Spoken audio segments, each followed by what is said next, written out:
Bismillahirrahmanirrahim. Assalamualaikum warahmatullahi wabarakatuh.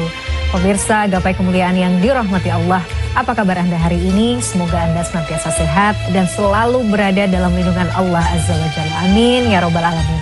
Alhamdulillah, senang sekali hari ini saya Meladia Rahma kembali hadir menjumpai Anda dalam program kesayangan kita, Gapai Kemuliaan.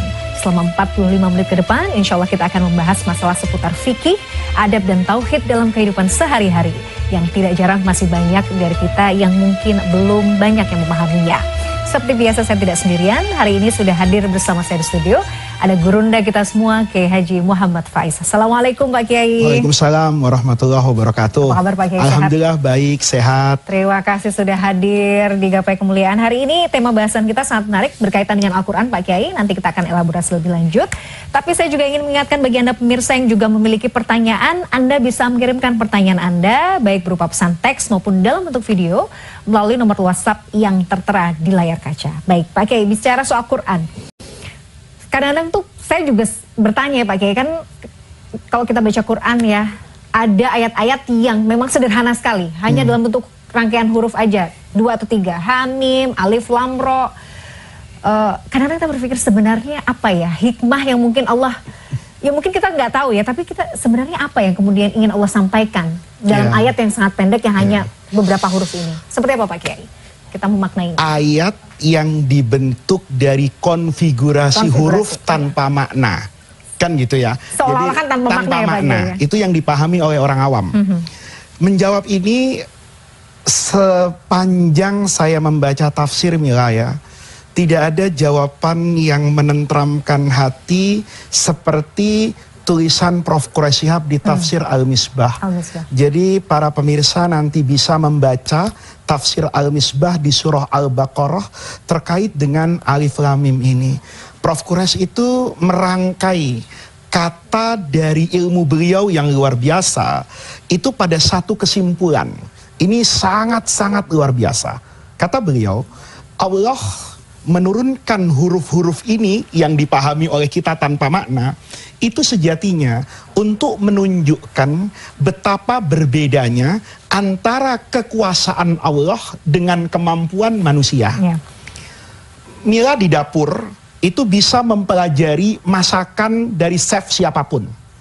Bisa membeli bahan-bahannya, bumbunya, tapi begitu semuanya tersedia, kemudian Mila yang masak, dengan saya yang masak, boleh jadi rasanya berbeda. Karena itu bukan persoalan bahan, tapi kepada perbedaan kemampuan di antara dua juru masak ini. Huruf itu bukan huruf yang tidak dikenal oleh semua manusia. Saya, Mila, dan semua kita yang muslim membaca Quran, itu pasti harus tahu huruf hijaiyah. Dari huruf itu akan membentuk kata, kata membentuk kalimat. Kemudian dirangkai menjadi keindahan narasi tertentu. Kata Prof. Quraish di tafsir Al-Misbah itu, itulah yang membedakan kemampuan manusia dengan kekuasaan Allah. Pada kekuasaan Allah, jangankan 2 huruf, 1 huruf kita baca, itu punya sentuhan rohani yang berbeda. Coba, sod, 1 huruf tuh, qaf, nun, wal qalam, itu luar biasa. Padahal Mila bisa aja mim, coba rasanya kenapa ya kok berbeda? Ada bergetar gitu ya, ada bergetar gitu. Yang 2 huruf misalnya toha, kita ganti aja yang dekat-dekat misalnya, toknya jadi tak misalnya, taha, hilang. Hilang maknanya. Yasin, roba aja, yasod, beda rasanya. Itu sebetulnya beliau sebagai pakar tafsir kenamaan Indonesia itu mengatakan itulah fungsi utama Al-Quran. Dia hidayah, bukan sekedar kitab ilmu pengetahuan yang bisa diutak-atik huruf demi huruf untuk sekedar melihat pesan yang tersurat. Tapi ada pesan yang tersembunyi, yang tersirat dari kekuasaan Allah menurunkan Toha, Yasin. Manusia jangan pernah berusaha mengalahkan saya, kata Allah. Rahasianya saya kasih tahu, hurufnya saya kasih tahu, nahunya kamu pandai, sorofnya belajar, balaghahnya ngerti. Tapi kamu tidak bisa membuat keindahan sastra Arab hanya dengan 1 huruf. Betul. Bahkan ya kita tidak bisa melampaui itu ya Pak Kiai ya, tidak bisa. Nggak ada. Dalam sepanjang sejarah peradaban bahasa Arab, sehebatnya orang menyusun satu huruf gitu ya. Dia boleh membuat puisi yang mendatangkan air mata. Dia bisa membuat novel yang mungkin membangkitkan jiwa, tapi itu butuh dengan tulisan yang panjang. Tidak mungkin dengan satu huruf. Dan itu mendatangkan langgam yang berbeda. Bagaimana kita kalau tanpa bukan Quran, kan kita lihat qaf, shad, kan sederhana, nun. Tapi begitu dibaca dengan ilmu tajwid, itu luar biasa. Dan pemirsa harus ingat loh, tajwid itu hanya ada pada Quran.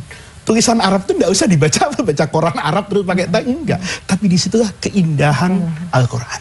Jadi hikmahnya itu sebenarnya itu tadi ya Pak Kiai, untuk ya Allah yang menunjukkan kuasanya gitu. Berbeda. Kan Allah menantang di dalam Al-Quran. Kalau kamu merasa mampu, faktu, ya kan, datangkan saja Quran, mau satu Quran kayak mau 10 surah, bahkan bagian dari ayat tertentu. Kalau kamu bisa, wad'u syuhada'akum min dunillah, potensi yang ada di dunia ini kecuali Allah kamu gerakkan. Kamu jangankan untuk membuat keindahan Al-Quran secara utuh, bahkan satu huruf yang ada di Al-Quran kamu tidak bisa tandingi keindahannya. Makanya kadang kalau kemudian ada orang yang berstatement, kalau gitu kalau hanya Allah yang tahu artinya, kenapa sih harus diciptakan sesuatu yang kita juga, bukankah Al-Quran itu untuk dipahami? Ada yang bisa memahami artinya tapi tidak bisa mendapatkan hikmahnya. Ada orang yang bisa mendapatkan hikmah tanpa perlu tahu dia akan artinya. Ibu itu mengerti tentang cinta tanpa ibu itu harus belajar teori mencintai. Ibu itu bisa jatuh cinta kepada anaknya sebelum dia melihat itu. Dia tidak butuh apa-apa, cukup dia adalah anakku. Nah, ini kan sebetulnya sama dengan keimanan kita kan. Cukup saya yakini itu datang dari Allah.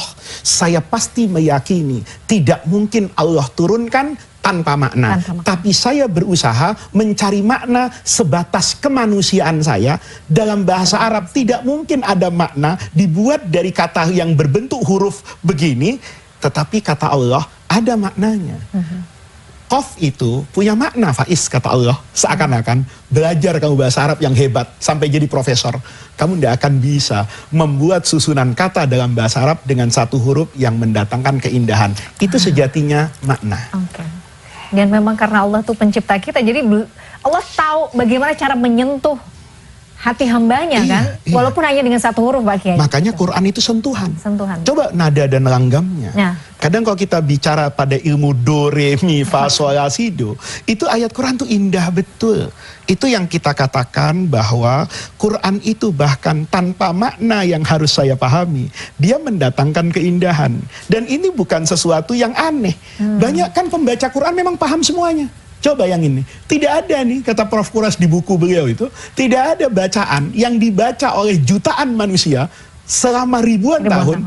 Mayoritas yang membaca itu kadang-kadang tidak paham. Hanya Quran. Kenapa? Entah bagaimana. Ada sentuhan rohani yang berbeda di sana. Dan itulah iman. Kalau semuanya harus dibangun dengan makna, Allah tidak mendatangkan nabi, tapi menurunkan ilmuwan. Betul. Masya Allah, betul sekali Pak Kiai. Aduh, menarik sekali. Kita harus sudah lagi Pak Kiai, nanti kita akan lanjutkan. Pemirsa jangan kemana-mana, Gapai Kemuliaan akan segera kembali. Sesaat lagi tetaplah bersama kami.